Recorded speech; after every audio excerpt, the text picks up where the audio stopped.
What's good, YouTube? And welcome to the house. The 2022 holiday box has a huge product description update with big name reprints, a theme being introduced inside now, and I initially was very harsh on this product, and I'm still pretty torn. I would not be getting this to open and rip card after card, the most sponsorable by Konami channel, by the way, you know, but I would start to think about getting this sealed to keep sealed perhaps. I am split on that decision. I am not a financial advisor channel. I don't know even the future chase cards of what's inside this set, but let's break down the new product description and go in depth my thoughts on the pieces of information we do have. Magnificent Mavens is a collector set that will release in November at $24.99 MSRP per box. We were never paying MSRP though, right? So this set has a very nice first look at the box, and I am hoping, I'm praying that Konami actually secures the packs inside, because there's also a pack of sleeves floating around. This kind of looks like the Ghost from the Past 2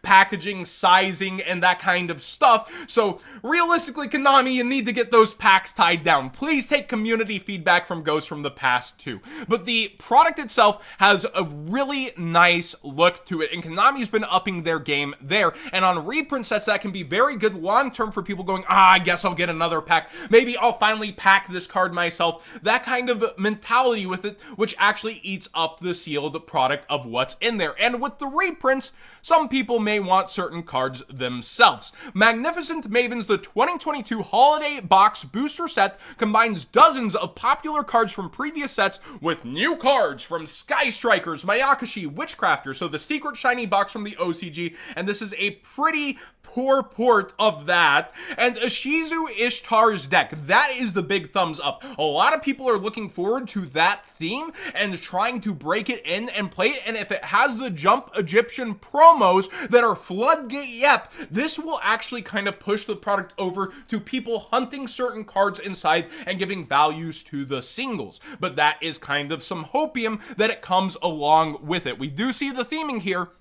ISHIZU is included on the cover. It seems like a pretty big part of everything going on with the theming. Now, we do have the reprints. The all-foil Ultra Booster set includes new cards for these four themes, plus dozens of cards available once again, including hot cards like Blackluster Soldier, Soldier of Chaos. Remember how Konami reprinted that in Ghost Rare and Ultimate Rare instead of actually giving us an easy access one? They finally did it, and they're leading with it.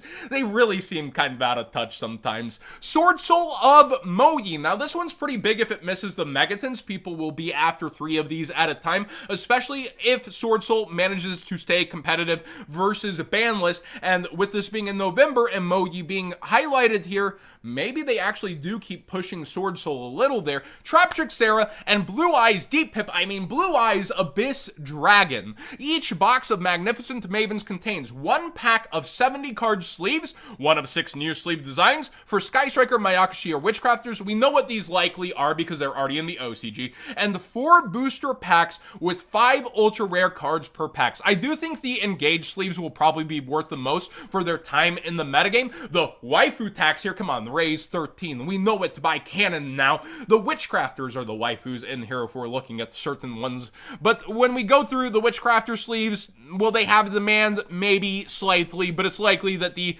Kagari and Engage sleeves are going to sell the most should they port over. But this is what it's missing versus the secret shiny box. First off, the box itself had a kind of collectible feel and people wanted the Sky Striker. They also had acrylic stand figures where you're actually getting the monsters inside, and that's pretty hype, and that's another collectible piece. And oversleeves, which are now legal in the TCG, that we have not had any official printing of, that Konami's not using the opportunity to do so here in this product. That's my first kind of disappointment in this. It's a similar price to the secret shiny box. It even copies a lot of the themes there and seems to be trying to catch up from the Prismatic God box as well, despite a lot of those cards being ported and printed elsewhere. It's like they're trying to shove the two two themes together and doing it in a way worse fashion. But if we compare OCG to TCG all day, OCG wins by a mile, right? We've got to work with what we have, and the chase inside is Egyptian hieroglyphic Pharaoh's ultra rare foil style. Well, how has that worked out so far? We'll break that down in a bit. But let's actually look at the prices of what pre-sellers are doing. So it turns out that a case is 4 displays, and each display has 5 mini boxes, at least here in the US. I am hearing different for the European ones so far early on, but I don't have confirmation yet. But it may be one of those products where the cases are split up different, so you have to break down the prices that way. But if we go with the $370 code WhatsGood5 for 5% off and to support the channel directly early on, and we look at 20 different tuck boxes, that MSRP of $25 shrinks to $17.58-ish when you are buying in bulk, going by the case. And I do like the prospect of how this looks. I like some of how it could turn out, but I don't like the chase cards. Really, what gives me hopium or hope in here is ISHIZU Ishtar's deck. This is the main theme that actually gives me long-term hope for singles more so. Right now, what could they do? A Pharaoh Rare Blue Eyes even, I don't know, really saves the set, because look at Pharaoh Rares that are 1 per case on average out of King's Copium. King's Court actually has the secret rare ones, which were misprinted on top, and even those are falling out, which were only in the US, and a couple appeared in the EU reportedly. 0 foreign languages have been cited on this. It is a true misprint. It was not meant to happen, but the Ultra Pharaoh Rares, they are a maximum market price of $36 on Slifer.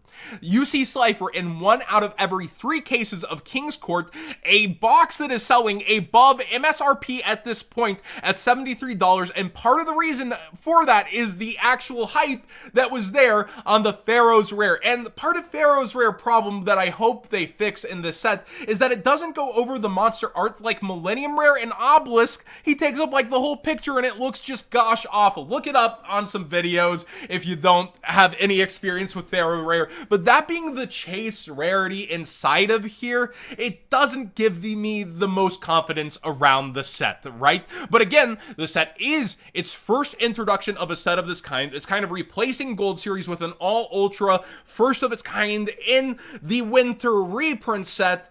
But then the reprints also don't give me the most confidence. Blackluster Soldier's only expensive because of what he stands for. He pre-sold for $6 before people found out he was shorted, and then it ended up topping in some rogue decks, which catapulted it up in price permanently, and then the reprints were Ultimate and Ghost. It's only expensive because of that kind of status for it. Then Moyi, people will want 3 of these, but how relevant will Sword Souls be, and then be after long-term for people to rip this open later for a playset? I don't think people are opening this just for Moyi, but let me know if you are instead of grabbing Burst of Destiny. Blue Eyes Deep Hip Dragon is kind of a nice named reprint. Reminds me of Blue Eyes Alternative, where it can be solid value for being a Blue Eyes collectible long-term, but it is a rarity downgrade versus its original inception. I hope Galaxy Eyes Afterglow comes along, considering we're getting a Galaxy-themed deck. They kind of go hand in hand from the set, but maybe Konami with that old school theming is going to just ignore Afterglow there. We do have Legendary Duel Season 2 being very expensive at this point, and Abyss is kind of the top chase from it. It's like they just grabbed it and plucked it and ran with it. And then you have Sarah-chan being announced as if it's a big deal. Like, this is only going to spike if we see new trap tricks or a new trap hole or something bring that deck to the next level. I get that the theme is Floodgate and Stun when it comes to ISHIZU, or Deck Out, or some attempt like that. It really depends on the cards that they're porting and what they're doing. But yeah, Sarah's not a name staple reprint that, like, yeah, it's nice she'll finally be affordable, but this will bottom out the price pretty much permanently for her until there's a reason to hype her up.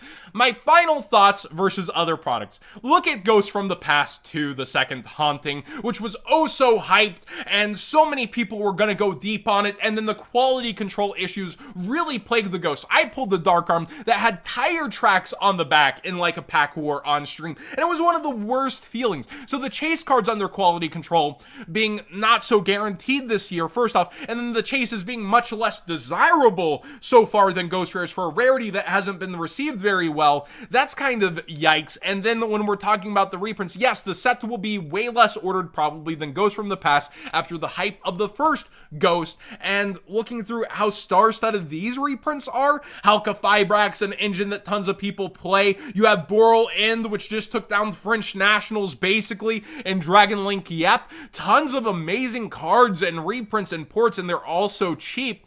It probably won't end up the same way with this pack. It probably won't be open enough to have the singles fall that way, especially with a whole new archetype inside. While Ghost had the agents, I think the ISHIZU stuff might pan out a little better than that. I'm leaning towards, I personally would stay away, but am still heavily intrigued by how it would turn out if I'm getting sealed to keep sealed. I might gamble a case or two out of interest, but going deep feels like such a crazy thing at this point in time. With these kinds of reprints named, and Pharaoh's Rare being the chase, I'm just not a fan. I'm looking over at the Megatons with the star-studded reprints of like Ash Blossom. You've got Nibiru again, which is its first reprint, still $10. You got Droplet, you got Dragoon, you got a Blue Eyes in there with a Dark Magician Girl as well that might age well long-term. Look at the 2019 10s and their collectible cards. The Megatons just look way better this year, and they're cheaper. At this point, though, with pre-orders, you know, Megatons have been bought a lot. We'll have to see when the tins actually get here and how prices pan out. But these tins feel kind of like the 2019 ones where it could age extremely well. And if we're talking about opportunity cost, should I buy one product or another? Where should I put my money? My bet's not personally on this set in the short term, but long term becomes extremely, extremely interesting. Yet still, my gut tells me I don't like it so far. Thanks for watching today's video. What did you think of the discussion? I have a lot of people actually early on before this disagreeing with me, saying they think it will age well, and the packaging could lead towards that, as well as the cards inside, but so far, I'm thinking not, but that's just my opinion. What do you guys think? Let me know in the comment section down below. Are you going to be going after Magnificent Mavens? Are you going after the sleeves inside? Are you going to be ripping it open? Are you getting sealed to keep sealed? What is your approach and thoughts with this set's reveals? Thanks for watching, everybody.